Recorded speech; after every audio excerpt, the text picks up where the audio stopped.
இந்த 18ஆம் படிக்குமே இந்த 18 படிக்குமே ஒவ்வொன்றுக்கும் ஒவ்வொரு படிக்கும் ஒவ்வொரு மலை சமர்ப்பணம். அதாவது அந்த மலைகளோட பேர் என்ன அப்படிங்கறதையும் சொல்றேன். இதுவும் யாருக்குமே நிறைய பேருக்கு தெரியவே தெரியாது.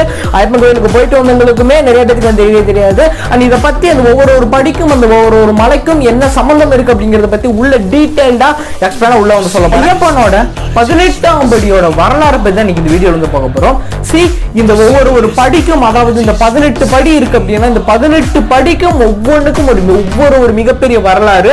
அண்ட் அந்த ஐயப்பன் கோயிலை சுத்தி இருக்கக்கூடிய அத்தனை மலைகளுமே இந்த 18ஆம் படிக்கு சமர்ப்பணமா வந்தாகும். அண்ட் இன்க்ளூடிங் கேரளா இருக்கக்கூடிய அந்த மலையா இருக்கக்கூடிய இந்த சபரிமலை அப்படிங்கிறது இட்ஸ் காட் கிரேஸ். இன்னைக்கு அந்த கோயிலுக்கு யார் அதிகமா போயிட்டு இருக்கோம் அப்படின்னு பார்த்தோம்னா இன்னைக்கு தமிழர்கள் தான் இன்னைக்கு அந்த கோயிலுக்கு அதிகமா வந்து போவாங்க. மலையாளி எல்லாத்தையும் தாண்டியுமே அதிக கூட்டம் போகக்கூடியது அப்படின்னா இங்க தமிழ்நாட்டில இருந்து நம்மளோட தமிழர்கள் நம்மளோட இந்தியாவில இருந்தா வந்து மோஸ்ட்லி வந்து இன்க்ளூடிங் தமிழ்நாட்டில இருந்து